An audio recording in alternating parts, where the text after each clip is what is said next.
And what is going on, everybody? Welcome back to another episode of the Designated Players and MLS podcast. We are back to continue our Leagues Cup preview, this time focusing on Western Conference groups. If you don't know how this works, be sure to check out our Eastern Conference one we posted on Monday because we're just going to jump right into it. I'm Andrew, that's Connor. This is the Western Conference Leagues Cup preview. Nothing long-winded, no waffling. We're going to get right into this and go. Connor, tell me what scarf you're rocking. Enemies of the pod. You see this forest? Does this forest look familiar to you?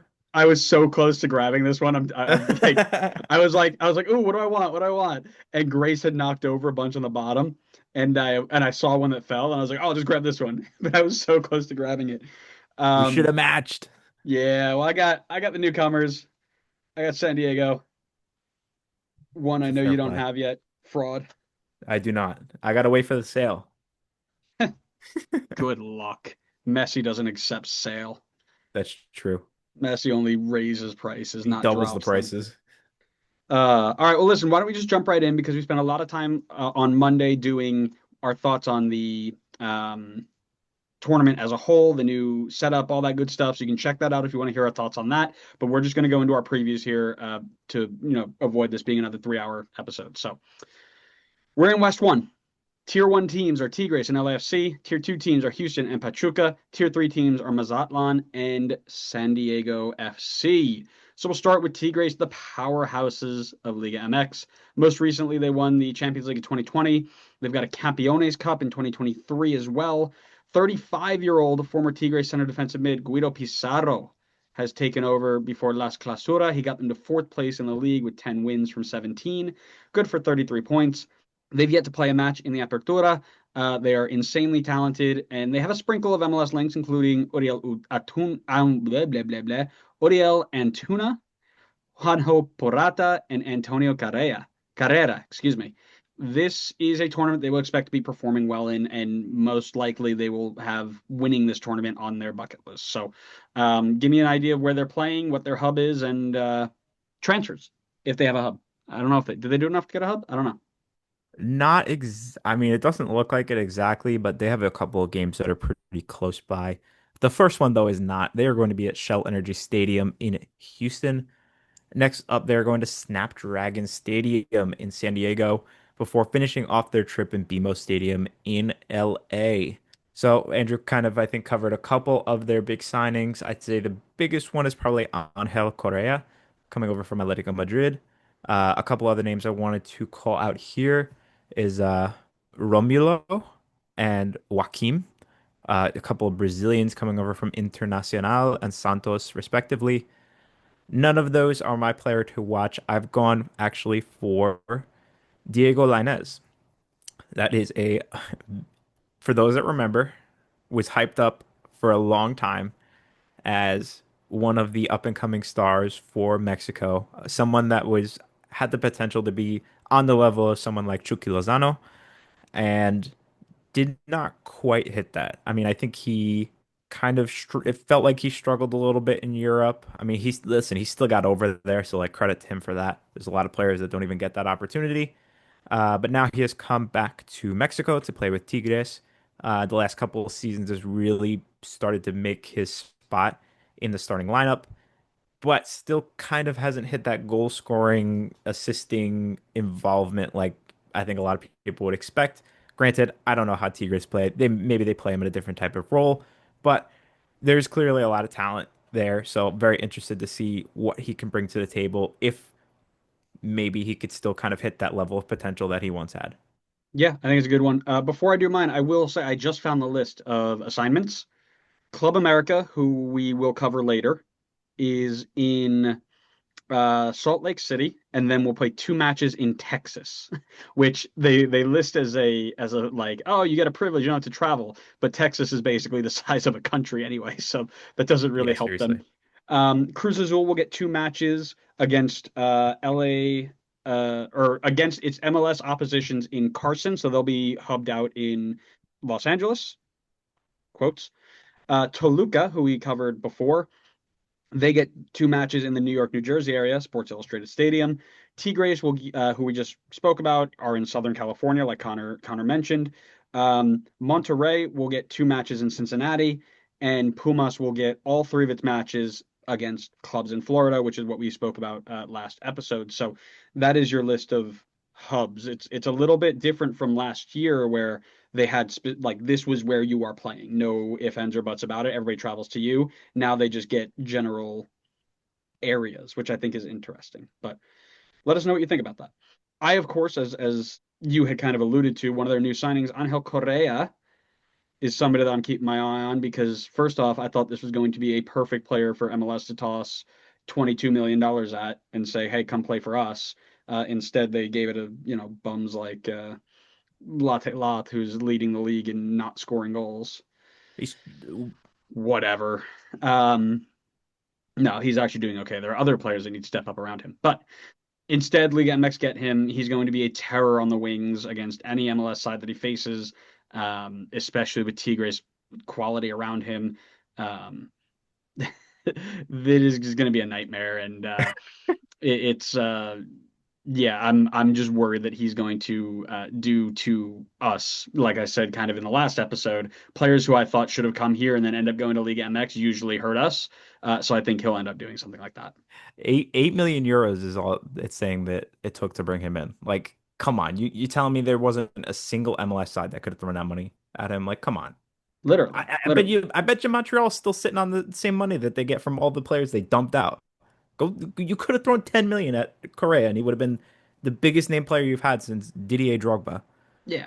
Or even flip that, right? Like you've got teams like LAFC who are sitting there saying we're going to throw the bag at Antoine Griezmann for 2 years, and you could bring Angel Correa in, and he can be your guy for the next five, six, seven, whatever. Well, It's just he's 30, so I don't know if seven might be a stretch, but at least for another like 3 4 years. sure, sure.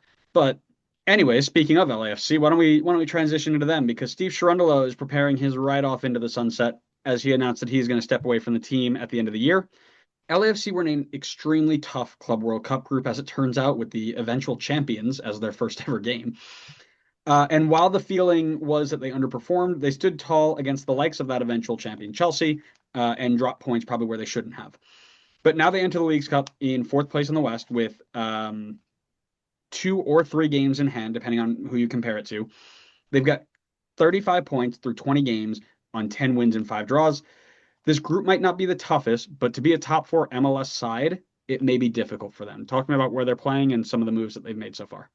Yeah, so LAFC kind of shockingly, if you, they're going to be playing all of their games at BMO Stadium, they're going to be in LA for all of them. I think that's going to be helpful. So, big signings for LAFC. There's a couple of big names that have left recently, so they're not going to count anymore. Uh, but one that I will call out here is Javiero Dilrosun. Yeah, that was definitely right. Actually, I think it is closer than I was going to pronounce it, so I think you're good there. Well, he's Dutch, so I don't know if the J is an H That's sound. that's exactly where I was kind of caught up on it too. I'm just so used to that. So it's definitely either Haviro or Javiro. Definitely one of those two, and definitely not none of them. I've gone for him. He's coming over from, I believe, Club America, Yep. somewhere in Liga MX. So maybe a guy that might know a couple of the teams well, knows the way that they play, might be able to give them a little bit of insight here. Could be helpful for them, even though he hasn't played a ton so far. He's made 5 appearances, 5 starts in all of those appearances. So still kind of getting up to speed. My player to watch though is Jeremy Abobasi. With Giroud out, I think the striker spot should be his. Whether or not it will be, I don't know. But the door is wide open for him to come in and take that striker spot. We know what he's capable of. This is a team around him that has plenty of talent and he could really benefit from it being around guys like Tim Tillman, Denny Bouanga, David Martinez. So I think it's a great opportunity for him, especially in this tournament with kind of like these first few chances again to make that his starting spot. So if he gets the opportunities here in this tournament, I think it could be huge for him. Yeah, and he was one of the guys that kind of came on my radar as well, where you've got so much opportunity to be successful, right? You've got this is the spot that they brought you in for. It's yours to take it, run with it.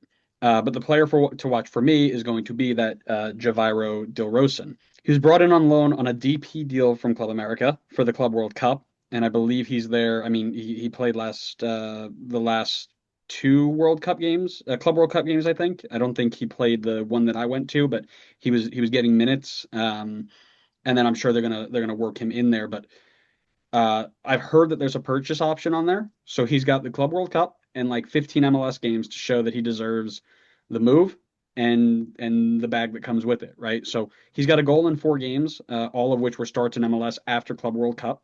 So if he shows out and is a top 5 scorer in Leagues Cup this year, maybe kickstarts a run that catapults them to the top of the West and a deep MLS Cup run. Maybe there's a nice paycheck waiting for him at the end of the season. Again, really, really long and bold goals to set, but that's probably what's going to take to get him over here. So he's got to be the guy, right? So let's see if he's up to the task. And then we go to Texas. El Yeehaw. Dynamo. Well, listen, we're going to the land of Benny Ball here, right? And this is a team where the previous year seeding can really mess things up. This is a tier 2 team. Ben Olsen's got them sitting in 11th place, 3 points out of the playoffs with 7 wins and 23 points. They've lost 5 of their last 7 games to some very not good teams like Sporting Kansas City and CF Montreal, while also finding a way to knock off San Diego, top of the West San Diego in a 7-goal thriller. And that, my friends, is why Benny Ball will never die. They will hope to ride this chaos into some solid performances in the League's Cup, and if they're not solid, at least they better be entertaining. Talk to me about location, talking about signings. So Houston will be playing all of their games in Houston, probably likely because of that hub that you were talking about for, I can't remember which team. One of them has their hub in Tigres. Texas. Yeah. No, Tigres is LA area. One of them has a hub in Texas.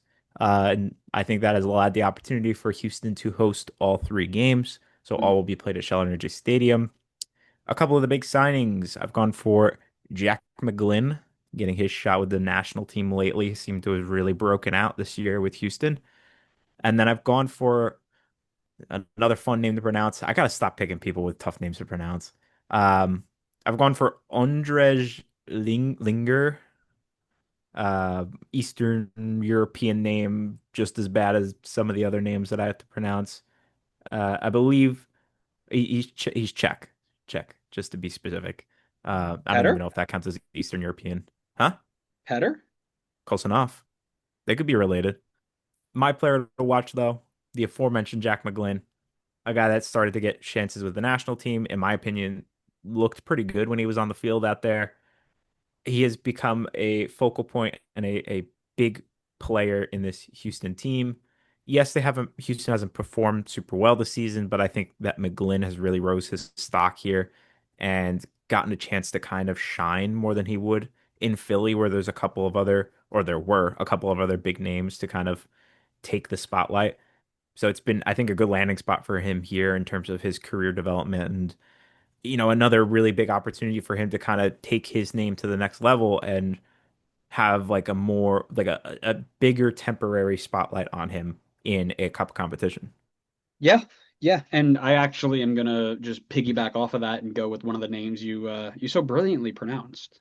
Thank you. Ondrej Linger is my player to watch because as I scroll through Twitter, doom scrolling as one does on a Sunday afternoon, the the jury is basically out on this guy. You've got some people who are sitting here saying that he's sitting on the bench and he is sitting behind an Amine Bassi who has not created enough chances, or he's playing out wide, and he shouldn't be out wide. He should be central. Then you got other people saying that he shouldn't be there. He's not good enough. Blah blah blah blah blah. And the conversation is pretty interesting. But at the end of the day, this could be a really good spot for him to silence all of that and say, yeah, he's the guy that deserves the money that they paid for him. He's the guy that deserves the title of that, out and out first name on the team sheet type of guy.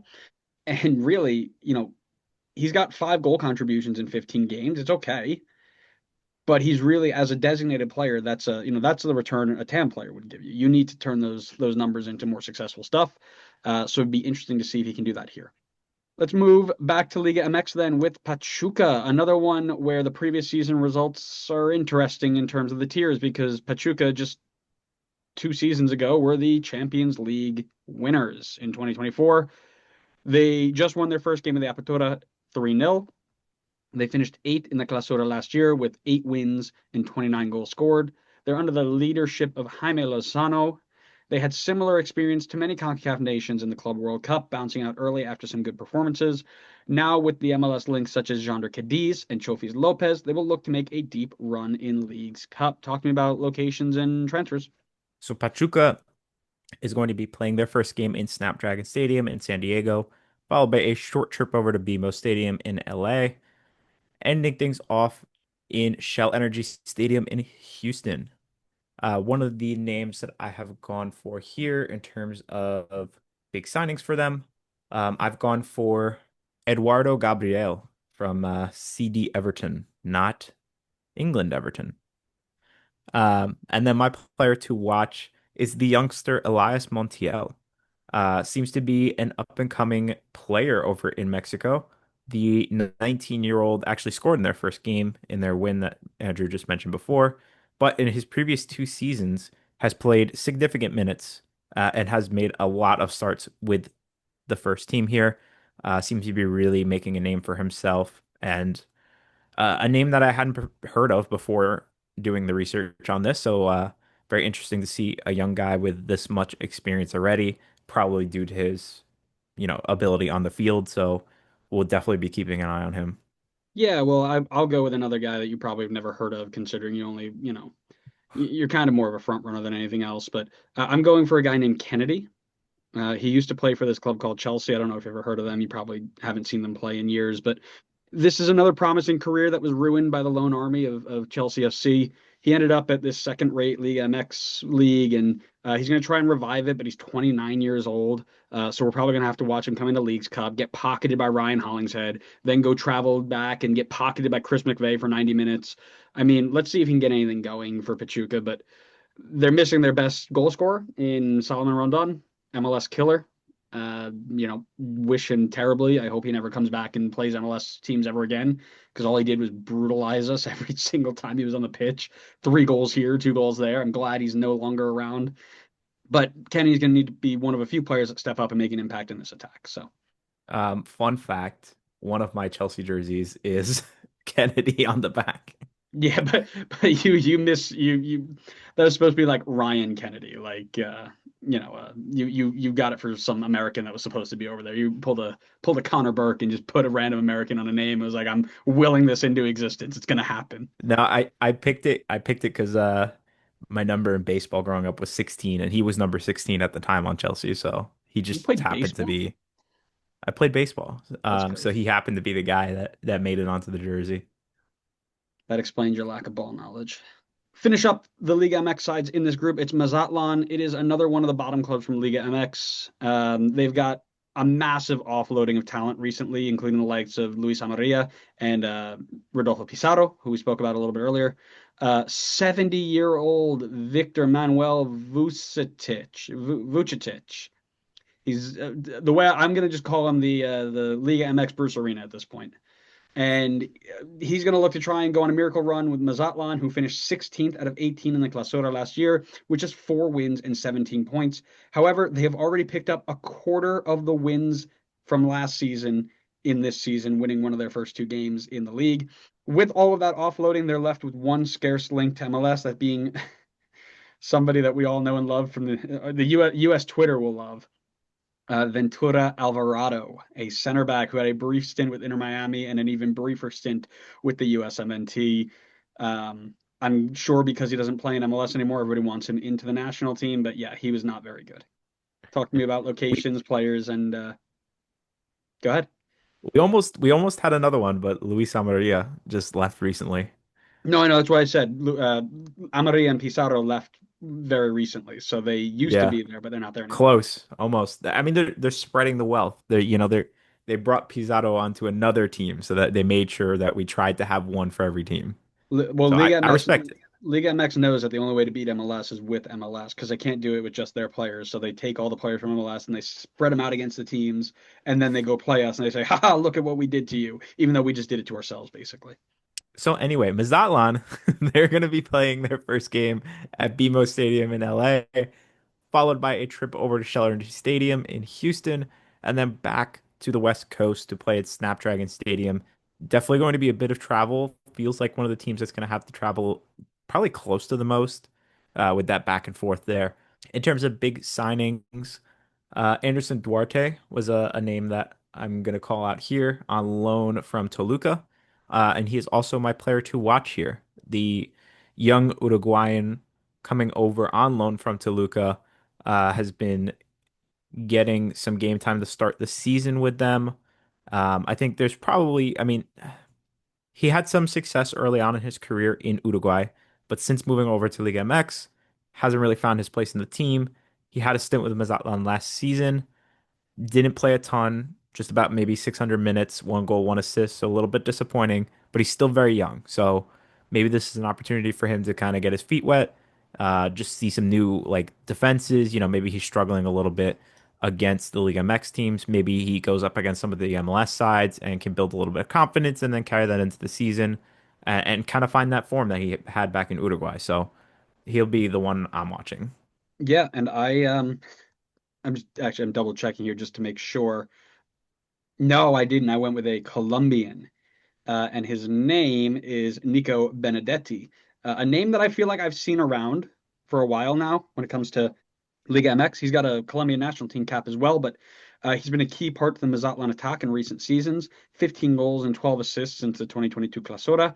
He will have to be firing on all cylinders, give Mazatlan an ounce of a chance, along with every other player in the group. But I will look to him to be kind of like the focus of their attacking through the middle of the park. And let's finish up this group with newcomers San Diego FC. They were placed in group 3 because their history had them bottom of the points table with 0 points. Is Wow, they that were not terrible. insane? How I can't believe they even made it. No prior history means you get tossed into group 3 in replacement of Vancouver, who I'm sure are not heartbroken over that.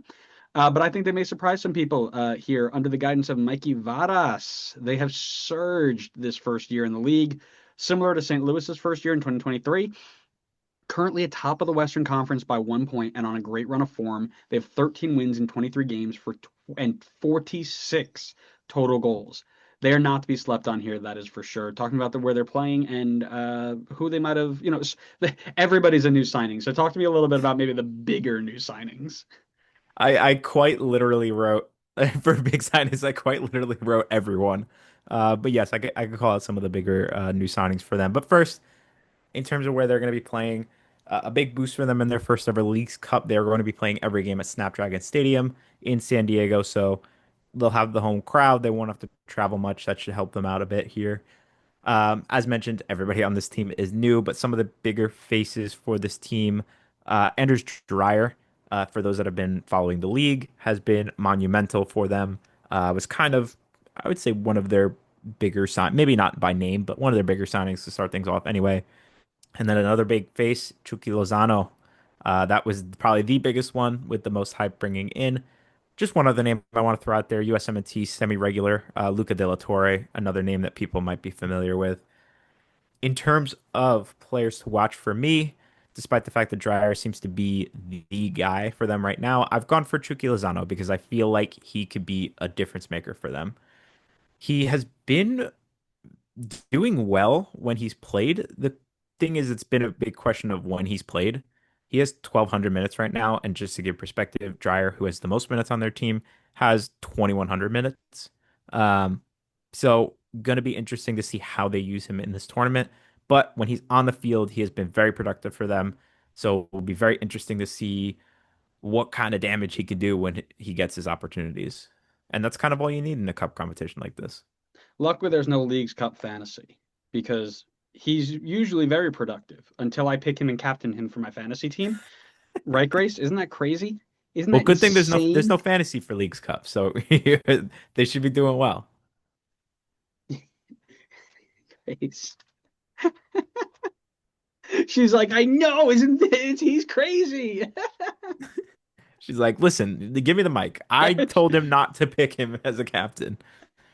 Yeah, well, anytime that I pick him, he usually blanks. So, take that for what it's worth.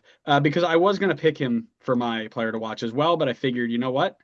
That's silly. because even though he's 100% in the MVP conversation, I'm going to podcast curse him out of it just by captaining him every week. Um, so instead, I'm going to go with Thomas Angel, son of Red Bull legend Juan Pablo Angel. Ever since Milan Ilaski, who was their number 9 with double-digit goals, said that he wanted to go back to the Danish division. Okay. They need somebody to lead the line, and he is going to be that guy because the other signing they had, Marcus Ingvartsen, he's been in and out of injury and not really featuring in the team. So it looks like it's going to fall on Thomas Angel to be that guy. And he's going to need to be very, very clinical, if not more clinical than Milan Ilaski, to allow San Diego to have the best chance of success. And they're two different players. So it's really going to be interesting to see if he can take that over. He's young, he's 21, 22. So it's, time to grow and time to learn. But yeah, he's definitely going to have to focus on that for sure. Alrighty then. It's predictions time. Give me 6-1, buddy. All right, 6 for me is going to be Mazatlan. 5 is going to be Houston. 4, I've got Pachuca. 3, I've got LAFC. 2, I've got San Diego. And 1, I've got Tigres. Oh, we're pretty close on this one. At 6, I've got Houston. At 5, I've got Mazatlan. At 4, I've got Pachuca. 3, I've got LAFC. 2, I've got San Diego. And 1, I've got Tigres. So we're very Oh, you're close on so that one for close, sure. so Yeah. close. Yeah. But listen, one of us knows ball, the other one's you. So we move. All right. In West 2 for our middle team preview here. The Tier 1 clubs are Club America and RSL. Tier 2 is Minnesota United and Atletico San Luis. And Tier 3 are Portland and Querétaro. This is the group that I would say is the most screwed up by tier ranking of last season based off of their current performances. So we're going to have fun with this one. Let's start with Club America, though. Definitely one of the locked on tier teams. This one is got to be one of the favorites to move on as a top 4 team from Liga MX. They're led by Andre Hardin, and they're going to be flying against MLS opponents after losing the $10 million game to LAFC a month ago. They got some revenge to get. They have 1 win and 1 draw in 2 games so far in the Apertura. They finished second in the Clausura last season. They beat Cruz Azul in the final game to be crowned Clausura champions. They have a decent USMNT and MLS link here, including Alex Zendejas, Brian Rodriguez, Jonah Dos Santos, who is still going strong. They will expect nothing but success coming out of this group. And what I will say is, as just a reminder for those of us who are listening just in sections, that they are going to have hub privileges first in Salt Lake, and then they will go and head into Houston and Austin to play their final 2 matches. Tell me more about location and transfers.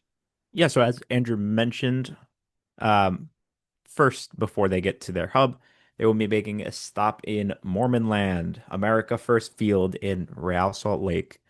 Then they will be hitting their hub, starting things off with Shell Energy Stadium, Houston.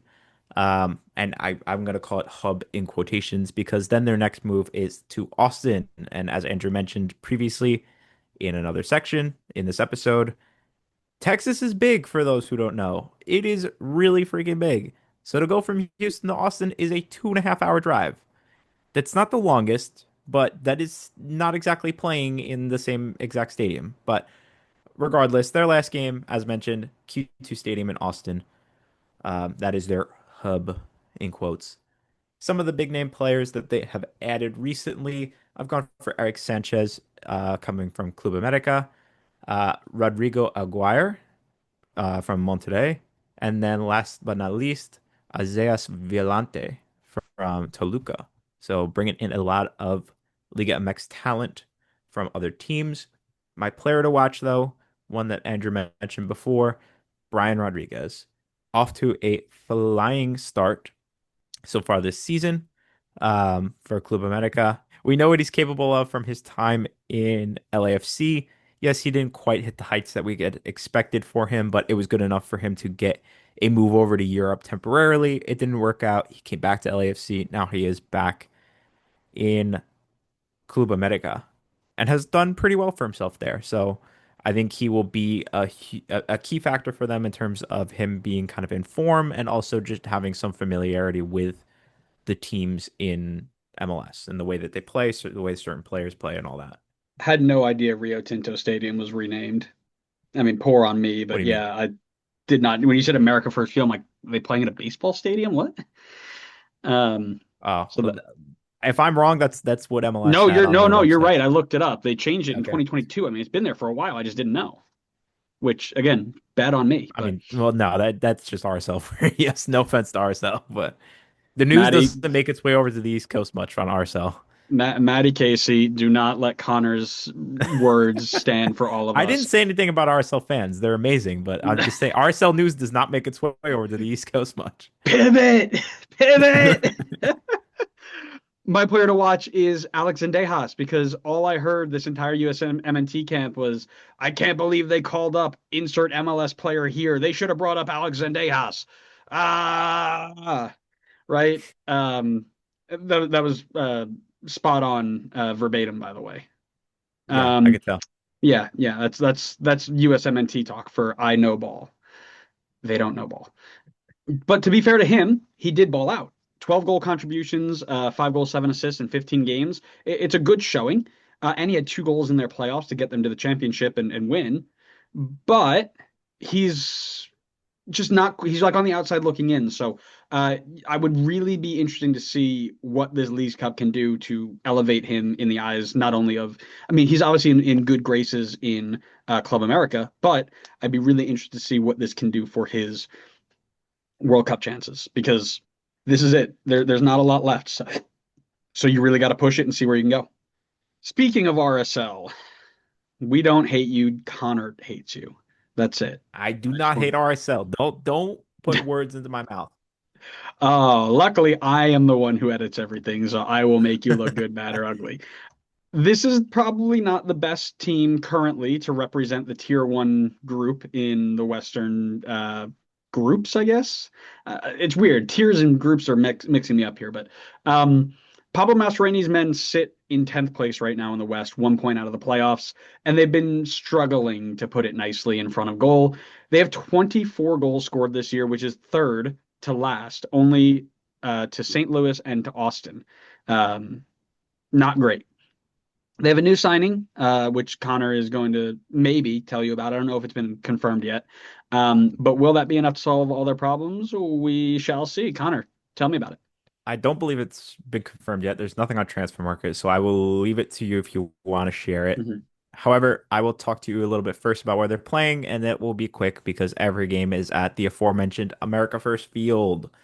They're going to be playing every game at home. I guess that makes sense. They're a tier one team. A couple of big signings that I have called out here, and then Andrew could tack on his on if I have missed it here, which probably most likely have.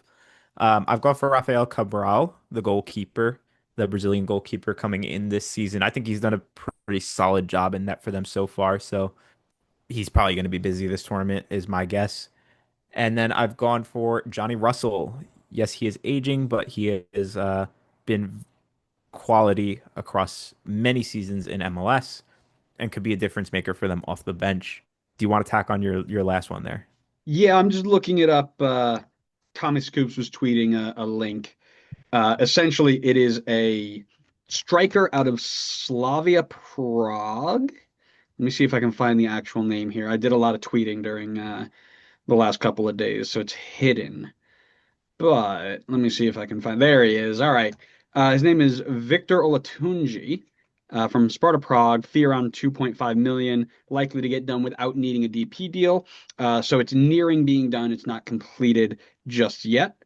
So it'll be interesting to see what that does. He looks like a carbon copy of um like a physical strong Kevin Denke type of build, right? Somebody who's going to go in and I watched some of his highlights, just be really, really strong, really fast, getting in behind, things like that, and then be a good finisher. So if that happens, great. If not, we'll see. Yeah, did you want to talk about your player to watch? Yep. So my player to watch is Pablo Ruiz for me. I think we know You of the love a Pablo quality. Ruiz shout. Why not? Why not? I mean, we know of the quality of player that he was a couple of seasons back, and I'm not saying he's lost that quality, but I feel like he's been in and out of injuries constantly and has kind of taken a step back from that level. But when he is on, he is a difference maker for this team and really connects everything well. And I think they're going to need it. I mean, you've seen obviously you talked about how they're struggling a bit this season. If you can get him going, you get Diego Luna going, you can get Diogo Gonçalves involved. It really gives you a huge opportunity there, and I think Ruiz is going to be a big part of kind of. I think I talked about this last episode with Atuesta as well, linking that defense and attack, and just being that key part to make things kind of all fall into place. So really want to see him kind of get back up to that level because he was, I mean, we talked about him a couple seasons back. He was a guy that we had talked about as one of the best sixes or eights, wherever you kind of wanted to put him in the league at his peak. You just you can't help yourself. I mean, I feel like RSL and Pablo Ruiz are like the only two things you know about that club. All right, well, why don't you just go and wax poetically about Willie Agata because you love him so much. I was so close to putting him on there, but I knew you would I give me know you were because I knew you you would give me garbage time. if I have a love for Pablo Ruiz, you have a love for Willie Agata. That's not true. My one is another guy who has to step up to the plate, and it is designated player Diego Gonçalves. He's the fourth most expensive signing in club history, brought in to be a creative attacking mastermind. He has 6 goal contributions in 18 games and has been underwhelming to say the least. In League's Cup, maybe he can find some form and get ready for this really big playoff push that RSL is going to need. They've got 10 games left. They need to start winning games and scoring goals, and it has to come from him. It has to come from the guy that they paid all this money for to create the chances and to score the goals. He's got to step it up. Let's then move over to Minnesota United, a team that is starting to become what I call a baby Seattle Sounders. You never hear much about them. Nobody talks about them, but here they are, top four, top five. They're going to hang out here until the playoffs, and they're just going to do their thing. Eric Ramsey has been monumental in making this team fun again. In the moments that I do get to watch them, their attack and transition is so, so much fun, unless it's happening to you, which happened to the Red Bulls, and it was not a lot of fun. But to everybody else, it's very nice to see, and I think it's going to help them really, really greatly in League's Cup because of how quick Liga MX teams play. They're going to have to be able to be compact and then get out quickly in transition. I think that they will be successful at that. So currently third in the West, 11 wins through 23 games, 39 goals scored. They've got a very dangerous attack. Kelvin Yaboa, Tani Oluwase, Bongi Hlongwane. They're just a nightmare if your defenders are caught in open space. They will make you pay if you're not careful. Tell me about where they're playing and signings they made. So Minnesota is another one of those teams that's weirdly going to be doing a lot of traveling here, despite the fact that two of their games are at home. So they're going to be starting off at Allianz Field in Minnesota before going all the way down to Shell Energy Stadium in Houston before making the trip back all the way up to Minnesota to round things off at Allianz Field. The big name signing I've gone for them is Julian Gressel. Yes, he hasn't played a ton of minutes for them yet, but we know the quality of player that Julian Gressel is and what he can bring to a team. However, my player to watch was probably the easiest pick out of any team in the entire tournament, and that's because it is the League's Cup merchant, Bongi Hlongwane. Of course, he's going to be my player to watch. He absolutely tore it up in the League's Cup last year, and it's of course going to be the eyes on him to see if he can repeat what he did last year for Minnesota in this competition. Yeah, yeah. I mean, when you think, those I don't know if they're Instagram reels or TikTok, whatever, but the social media posts that are like name the top 10 players in league, in your league, and it's like fourth quarter Drew Brees and like down by 3 Peyton Manning. Like League's Cup Bongi Hlongwane is the best player in MLS Cup history or in MLS history, bar none. It's unbelievable. Absolutely. Dude shows up for 6 weeks out of the year, balls out, and then goes away forever. Yep. Not really. He's still pretty good in MLS play, He but was. He had a really solid season last year. yeah, I know. But it's just so funny to think about. Like, I remember that too. His first year, we're like, who is this guy? He scored 6 goals, 3 assists. Like, he lit it up. And then it was like, wait, he scored 2 goals in the next year. And then he pops up again. He does the same thing. That's so funny. Um, What a guy. yeah, top lad, top lad. Get him on the show. Get people from Yeah. Minnesota. Help us out. If you want to get off our enemies of the pod list, get us Leagues Cup Bongi Hlongwane on the phone. Yeah. um, let's talk players to watch for me. I'm going with Anthony Markanich, brother of newly transferred to Spain's second division, Nick Markanich, former Atlanta. as well, Nick Markanich. Anyways, I know ball. Anthony Markanich, left wing back player who's been getting involved in the attack a ton lately. Why do I know that? Because I put him in my fantasy team. He took over the spot when Joseph Rosales got hurt or suspended. He did kind of both, and he never looked back. He's currently on 6 goal contributions in 20 games at left wing back, and he along with everybody else is so good on set pieces. Keep an eye on him to get in on the fun in transition with the rest of this attacking group. Forget 6 goal contributions. The guy's got 5 goals. That's Yeah, insane output yeah, you're already. right. Like at left wing back, you're right. That could have been just 6 assists, but now it's 5 goals and an assist, which is He's insane. He's he's almost on pace for like double-digit goals this season, which is absurd. I mean, there's strikers in this league that aren't going to hit that. You keep Tom Barlow's name out of your mouth. I mean, if he plays Red Bull enough, he'll get there. Hey, he scored a hat trick against DC, so if everybody plays DC, you'll be all right. True. Let's move on then to Atletico San Luis because we can talk about Tom Barlow forever, and we will if we don't stop. So they are under the guidance of 36-year-old Guillermo Abascal. They sit pretty middle of the pack early in the Apertura season, 1 win from 2. They finished 15th last year in the Clausura, 18 points from 6 wins. This was another team that was once dead last, and we really just kind of brushed over them. I remember getting excited that they were in our Leagues Cup group as Red Bull a couple years ago. Um, and they haven't quite broken into the top of the pack, but they're climbing the ladder. They're doing a little bit better. Former Portland Timber Frank Boley is your lone MLS link to the team. They'll be looking into put blah, blah, blah. They will be looking to put in some shock performances in the Leagues Cup. Tell me about where they're playing and some of their new transfers we need to watch. Yeah, sure. So they are going to be doing a bunch of bouncing around as well. Their first stop is going to be at Providence Park in Portland before making their next move over to America First Field in RSL, and then completing their eastern bound trip in Allianz Field in Minnesota. A couple of players that I am going to count here is some of their big signings. I've gone for Luis Najera coming over from the Tigres U23 team. And then the other one is João Pedro, not Chelsea João Pedro, obviously, but this is Hull City João Pedro. Also a striker coming over from, as mentioned, Hull City. My player to watch is Roman Torres. And correct me if I'm wrong, believe there was also a Roman Torres in MLS. This is not the same guy, if that is the guy I'm thinking Not, of. not only was there Roman Torres in MLS, there was a Roman Torres who scored the game-winning penalty for the Seattle Sounders in MLS Cup final. All right, you just wanted to drop more lore, didn't you? The fact that you don't know that bothers me. Okay, sure.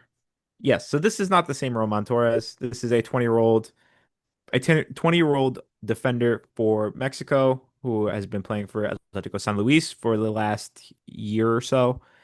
Made a decent amount of starts last season, made 12 starts, played about 1,000 minutes, and has started for them so far this season as well. So it'll be interesting to see how the youngster deals with the upcoming competition. And where did he come from? What was his group? Or what What was his group? his youth team? His youth team? Youth group? Necaxa? Necaxa. That's right. We know how to pronounce that now. Well, one of Um, us does, and it's definitely not me. I'm going for some more goalkeeper love. It's Andres Sanchez, ASL starting goalkeeper here. He, and to an extent, his back line, they don't keep clean sheets very well. He's had 1 in the 14 games he played in the Clausura, 3 in 16 in the previous Apertura, and he's never had more than 3 in 15 since taking over the starting role a couple of years back.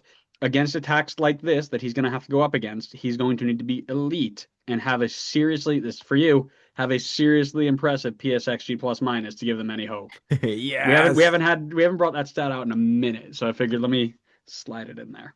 And then let's finish then with the Portland Timbers, who are the tier 3 team in this group, but are standing above the tier 1 team in this group in RSL at the moment. So they've turned around really well from last year to this year. Phil Neville's side sitting 6th place, 33 points, 31 goals scored. Great at home.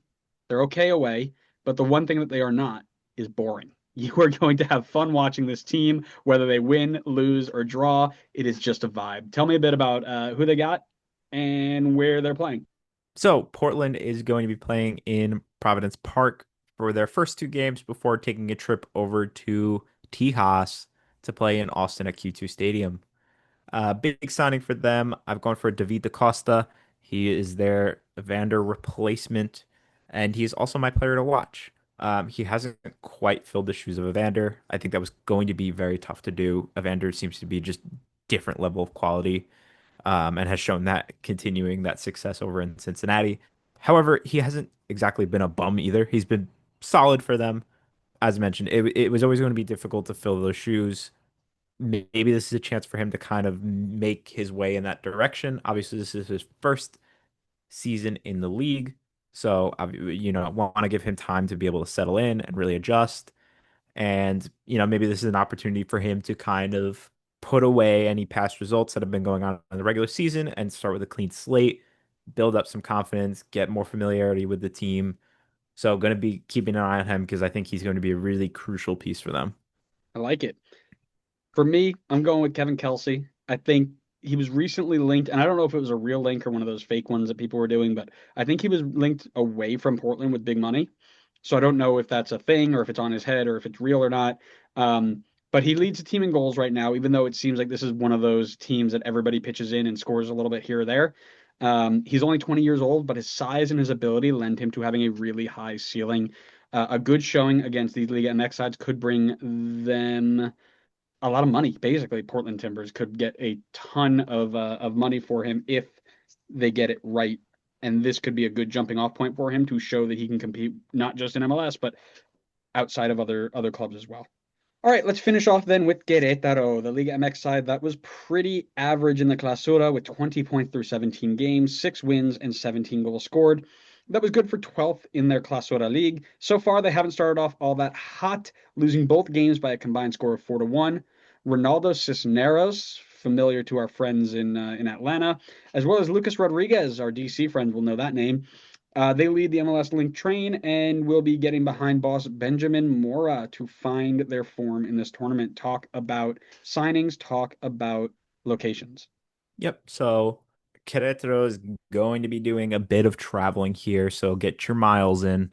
Allianz Field is their first stop in Minnesota before going over to Providence Park in Portland, and then rounding off their trip in America First Field in home of RSL. As mentioned by Andrew, one of their bigger signings. I don't know exactly remember the timing, but I think he might have been new for them since last League's Cup, or I think he joined around the same time as League's Cup.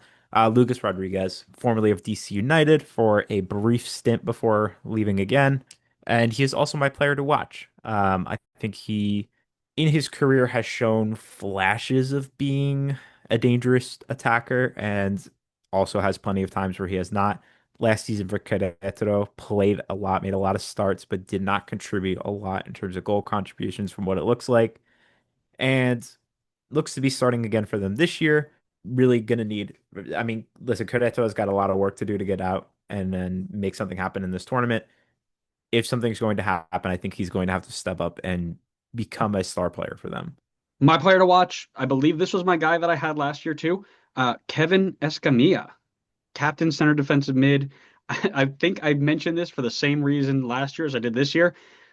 They have to stop giving up goals. They do it a lot last year. They did a lot, or they did a lot last year. They do it a lot this year.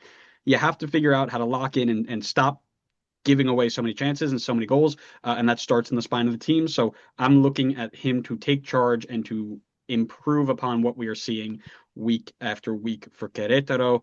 Again, not a team that I think has a super great chance of getting out to the final eight, but you never know. That means we're going to finish with predictions. Talk to me about your 6-1. Yep. So at my six, I've got Querétaro. I don't think they'll be making that miracle run. At five, I've gone for Atletico San Luis. At four, I've gone RSL. At three, I've got Minnesota. At two, I've got Portland. And at one, I've got Club America. We were so close. So Well, you keep close. messing it up a little bit. I don't know what to tell Yeah, you. right. Yeah, me, totally. The guy who knows ball. I mess it I up. mean, That's listen, I'm right. the predictions king. Look at the Uh, predictions. Look at the PowerPoint. yeah, yeah, we'll see. We'll see. We'll see what happens after this weekend. At six, I've got Querétaro. At five, I've got San Luis. At four, I've got RSL. At three, I've got Portland. At two, I've got Minnesota. At one, I've got Club America. I think Minnesota's attack is going to give them a bit more chance of success, whereas Portland, they're vibesy, but they're prone to mistakes. So I think a win can turn into a tie very quickly for them, whereas I think Minnesota would hold that lead. So let's then finish up with the final group, Western Conference 3, Tier 1 clubs, Cruz Azul and LA Galaxy. Tier 2, Seattle and Tijuana. Tier 3, Colorado and Santos Laguna. Excuse me. We'll start from the top. Cruz Azul, another team that should have high expectations going into this tournament. They made it to the finals of the Clausura playoffs before losing to Club America. That was on the back of a third place finish in the league. Currently, they have tied their only game to date. Nicolas Larcamon is still in charge, and he looks to continue Cruz Azul's dominance in the federation. Georgios Giacomakis, Matthias Bogusz, Omar Campos, and Emi Choa are the links from MLS in this side. And as mentioned, Cruz Azul, they will play two of their matches in Los Angeles. My guess is probably all three of them if LA is not counted in those two, but I'll let you tell me who they're play or who they signed and where they're playing. Yep. So in terms of where they're playing, their first game is going to be at Lumen Field in Seattle, and then they will get to their hub at Dignity Health Sports Park in Carson for their next two games to round out phase one. In terms of big signings, a couple of them I are kind of overlaps. One of them is not necessarily a big signing, but I included him on here because he is a former MLS guy. But Matthias Bogusz, definitely a big signing for them. The other one I included was Omar Campos, as you've mentioned. The last one I have on here is Jesus Orozco Chiquete, coming over from Chivas. But my player to watch, despite all of them, is actually the Argentinian Luca Romero, a guy that I think has, at least at one point, tons of potential. He played over in Spain and Italy, played on big teams as well, was 16 years old, making appearances for Lazio. So obviously, if you're 16 years old, getting appearances for a top five team in Serie A, that's huge. I mean, that is massive potential. Didn't quite work out at Lazio, bounced around in La Liga, and actually also had a brief stint at Milan before finding his way to Cruz Azul, where he played last season in about 665 minutes. Didn't have too much to contribute in terms of goals and assists, but definitely one I'm going to be keeping my eye on because, yes, he hasn't really hit that potential so far in his career, but he's still very young, and there was clearly something there that teams in Europe were very excited about. Yeah, I'm also looking at a guy who had a time in Europe and has now made his way back, and it's Jorge Sanchez, right? Spent time at Ajax, spent time at Porto, never really got off the ground, came on back to Cruz Azul, now is in the Mexican national team, ton of quality about him, and sitting pretty with a 2025 Gold Cup winners medal around his neck as a part of that team that beat us in the final. And I think he will be a really solid piece that's going to cause problems for MLS attackers, right? You look at a group of LA Galaxy, Seattle, Colorado, wide players are their kind of bread and butter, and he's going to be in charge of shutting them down. And if he has a good one, then you're going to see a lot of success come out of Liga MX sides, specifically Cruz Azul. And if not, then they're going to struggle. LA Galaxy, then, speaking of teams that love their wide players, a tough one here because they are starting to turn things around a little bit, but a key injury to one Ricky Puig and a roster decimation after their MLS Cup victory has handcuffed them to the bottom of the Western Conference. They are fighting against the wooden spoon, and Greg Vanney has done his best without Ricky Puig, but also trying to deal with injuries to key players like Joseph Painso and Gabriel Peck. It hasn't been an easy task. They need to flip the switch and have a good Leagues Cup showing because I don't know if playoffs are in the cards anymore. I think you're kind of out of that race. Talking about where they're playing and some big signings. Well, one thing I think will help them out a bit here is they are going to be playing all of their games at Dignity Health Sports Park in Carson. So having home games for all of that, not having to travel should be a little bit of a boost for them. In terms of big signings, there really hasn't been much. As Andrew mentioned, they were kind of handcuffed in terms of what they were able to do with this roster. One name that was, I would say, I guess, kind of a bigger, more well-known name coming into the team was Matthias Jorgensen, not New York Rebels Matthias Jorgensen, but a different one coming over in defense, a guy with a lot of experience over in Europe, another aging center back to add to their very old center back room. The only other one I mentioned is the only time I've mentioned from a team that a big loss, Dejan Joveljic, their star striker from last year. So definitely going to be a big loss felt for them in this competition. My player to watch though is Marco Reus, a guy that we had talked about at the start of the season as needing to kind of step up for them and fill the void of Ricky Puig this season, who's out with injury. And listen, I mean, I think we should have, if we didn't expect Marco Reus to not be playing a significant number of minutes. He is aging, he has had injury history, and that's kind of the case. He's had 1,300 minutes. But when he is playing, he seems to be pretty darn productive for them. I mean, he seems to be the only productive player across this team so far this season, but he's got 5 goals, 7 assists in 1,300 minutes. So if the Galaxy are going to get anything out of this tournament, we know what Peck is capable of. We know what Paintsel is capable of. We know what like a lot of their, a couple of their, more attacking players are capable of. To me, it's going to come down to like what Royce is able to do to kind of help aid them and try to bring the best out of all these players. Yeah, I almost put Marco Reus because I was looking for a player that I think needs to step up for this LA Galaxy team and do it in Leagues Cup. But I looked at his numbers. I'm like, he hasn't been terrible with the players that are around him and kind of what he does. But one person who definitely could do better, it's Carlos Garces, right? Somebody that we had tabbed and you specifically put Defensive Player of the Year on him as that was going to be his award this year. I don't know why you would do that, knowing that this was coming, but Did I do he that? I mean, it definitely wasn't me. I would never do such a thing. Oh Um, yeah, no, never. um, I don't have great luck with picking defensive players of the year. Yeah, honestly, you curse like you need to just stop talking about center backs, period. Every time you talk about a center back, you ruin their career. I heard that Thiago Martins is going to be defensive player of the year next year, mixed with no. You should have been picking him every single year as defensive player of the year. Yeah, Miles Robinson and Matt Miazga combined are going to have co-defensive player of the year. Watch them crumble. You Garces has played in 19 of 23 games, and they have the worst defensive record in the league. Like, step it up. Like this is as good a time as ever to sort yourself out, get back to the level that we expect of you, get some momentum from this tournament. Maybe by all hopes, right? I just looked the standings here. They are 13 points out with 10 to go. They're going to need a heck of a lot of help.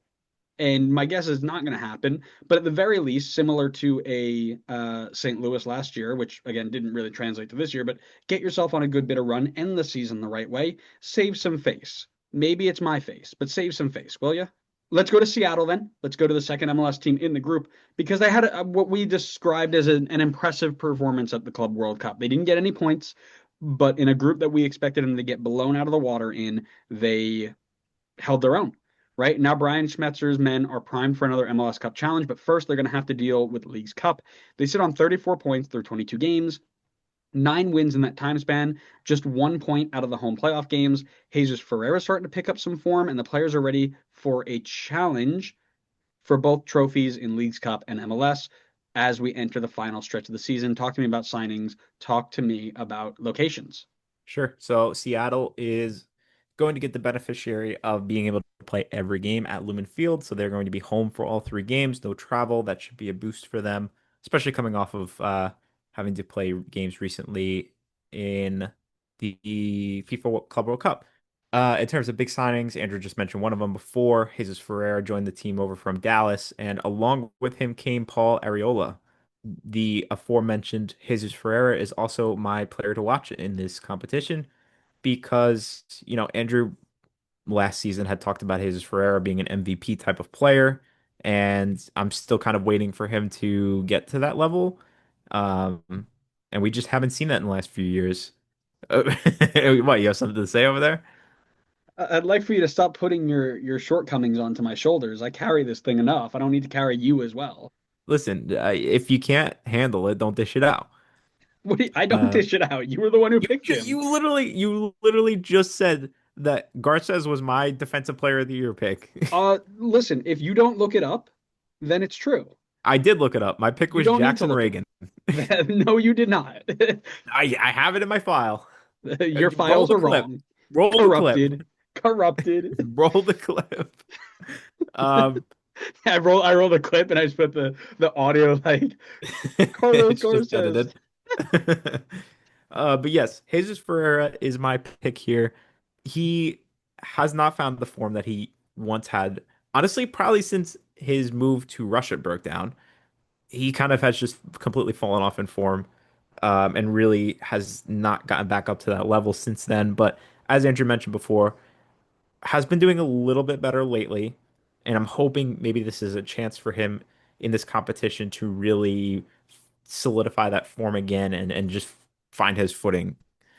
He's got 2 goals and 1 assist in his last 5 games, so again, maybe an opportunity for him to try to rediscover that form he had in Dallas before that move fell through. Yeah, no, that's actually a really good point. It did seem to be a turning point for him. Is this the first time in the entire 2 episodes we've done that we have the same person for player to watch? I think it might be. Yes, actually, I think so. That isn't how insane is that? We've gone through like what? We're doing 30, 16. We gotta have gone through 30 teams at this point, maybe more. And this is the first time that's happened. That's crazy. Yeah, That's I'm pretty also keeping an impressive. eye on Jesus Ferreira.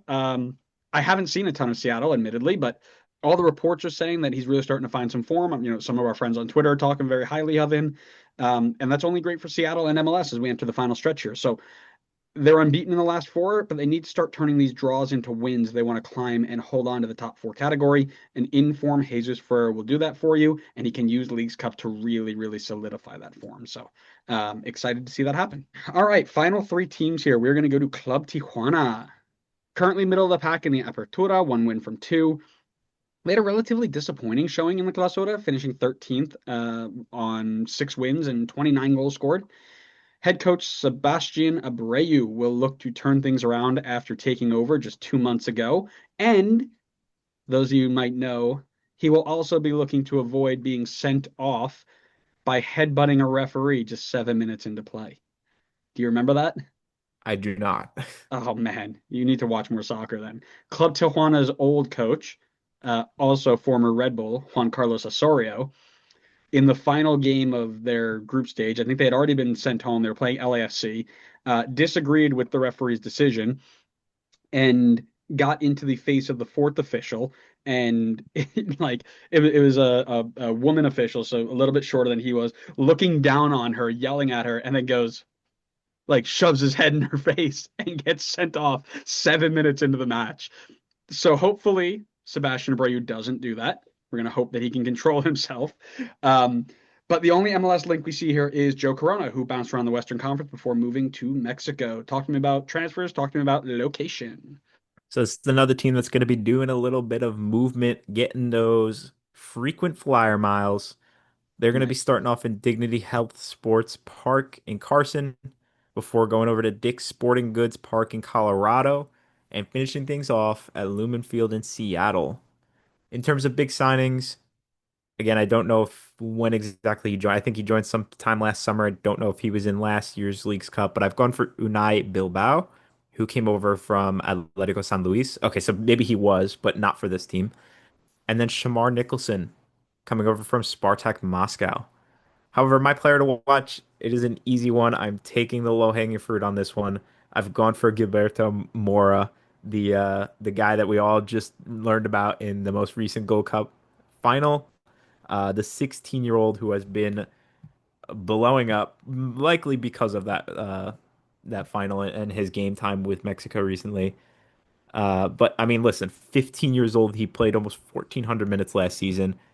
Yes, he wasn't super involved in goals and assists, but any 15-year-old that's being able to go onto the field for a team that's mid-table and play 1,400 minutes is incredible. So very easy pick here, but obviously anytime there's like a 16-year-old on the field that, you know, it can hang with everybody else on the field, it's always going to be a player to watch. 2 for 2. We're on a roll now. Yep. This one was easy. This one was easy. Yep. 16-year-old. He pulled all the strings against the U.S. in the Gold Cup. It's Gilberto Mora. He's going to be a big, big deal for the face of El Tri for the next 15 years.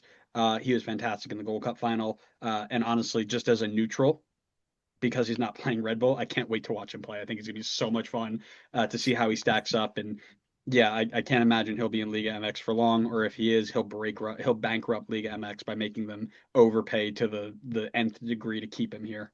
So be interesting to see. All right, our final two teams, the tier three teams from Western Conference 3. We're going to start with Colorado Rapids. Chris Armas is at the wheel, baby, and he's got them performing very, very averagely. We love to see it. The Chris Armas way. Rocky Mountainside currently sits seventh in the West, just ahead of Austin on goal differential. They have 30 points from 8 wins and 30 goals scored. Unfortunately, it does look like their season is officially over after moving on from the man, the myth, the legend, Kevin Cabral. Pour one out because it's the end of an era, really. I mean, I just don't know how we go on from this. I don't know how anybody can come back from that, but they will attempt to do that in the 2025 Leagues Cup group stages. If you can bear it, tell me a little bit about where they're playing and some signings that they made. Try not to cry too much. I will do my best. I got the tears out before the episode started, so I'm composed now. And they will be starting off their journey in their first two games at home at Dick's Sporting Goods Park in Colorado before ending off phase one at Dignity Health Sports Park in Carson.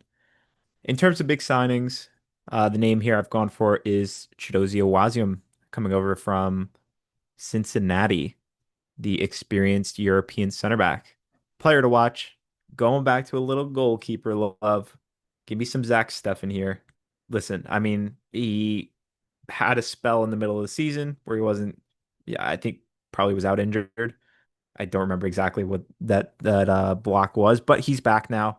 Has played in their last two, has made their last two appearances with the team, and has really been just much better this season than he was previously. Last year he was really rough for Colorado, but has seemed to settle in and has upped his save percentage. And of course, our favorite stat, he is on a swing of 13.3 compared to last year in PSXG plus minus.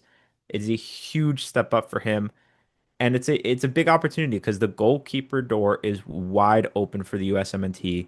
So we'd love to see him kind of get his form back again and maybe make an outside shot at maybe even that goalkeeper one spot in the team, but at the very least, a shot to get into that World Cup squad. But we're 3 for 3, friend. We got more goalkeeper love. It's Zach Steffen, the player to watch. Part of me wants to think that we're holding a Gold Cup trophy right now if he doesn't get hurt in the lead up to these games, right? I thought Matt Freese was good. I think Zach Steffen's better, and I think that he doesn't make some of those mistakes to put us in tough moments. I know, Grace. Me too.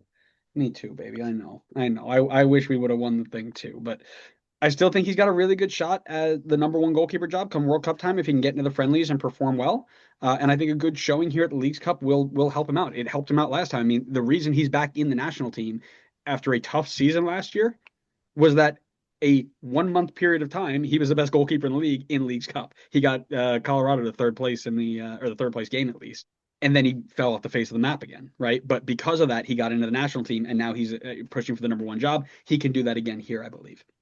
And finally, let's finish this preview series off with Santos Laguna, team 18 of 18 in the Clausura with 2 wins and only 7 points. Southampton are just kicking themselves for having performances like that. However, they sit at 50% of their win total right now. They've already picked up a win in their first two matches. Fernando Ortiz is in charge and will look to defy the odds with his team in a very tough Leagues Cup group. MLS links are few and far between. The only one I could find, Christian DeJome, standing out at first glance.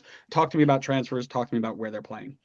Yep. So Santos Laguna is going to be another team that's bouncing around a bit here, starting off with Dick's Sporting Goods Park in Colorado, before going over to Lumen Field in Seattle, and then finishing things off at Dignity Health Sports Park in Carson.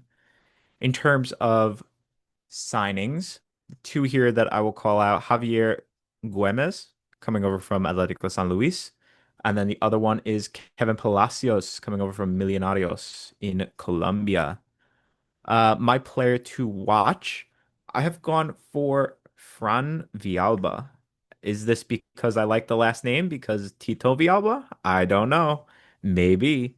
No, but for real, I've gone for Fran Villalba because he's a guy with a lot of European experience that came over, played last season with Santos Laguna, and then now is coming into this season with 1 year under his belt in Liga MX.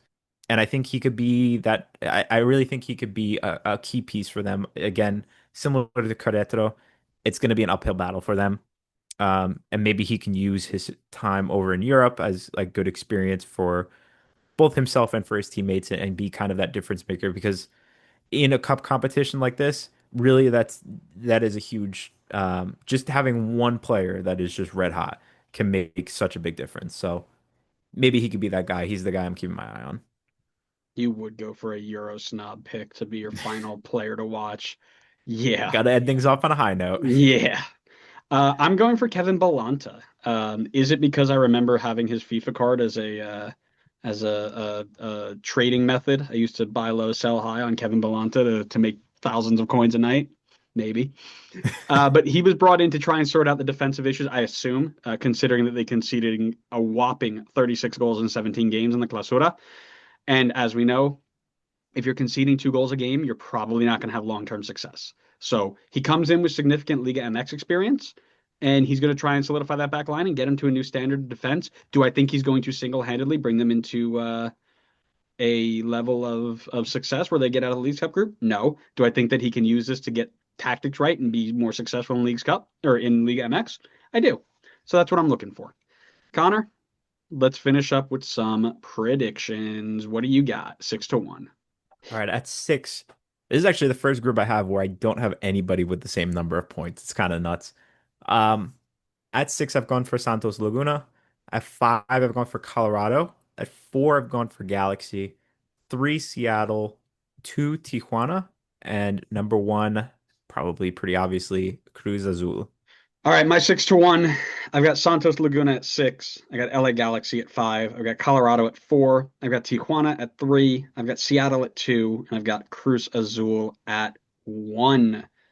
I know we didn't match there. I didn't want to just be like, oh, yeah, I'm just going to copy you. So I switched up a little bit.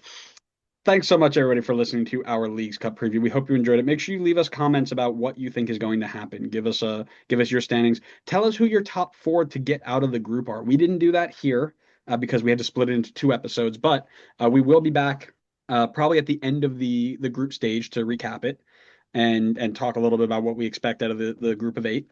But make sure you let us know all your thoughts on our predictions, our standings, our previews, all that good stuff.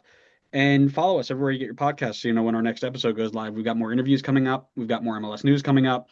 We got a whole bunch of stuff coming. So thanks so much for listening again. We hope you enjoyed it. We'll see you next time on the next episode of the Designated Players and MLS Podcast. See ya.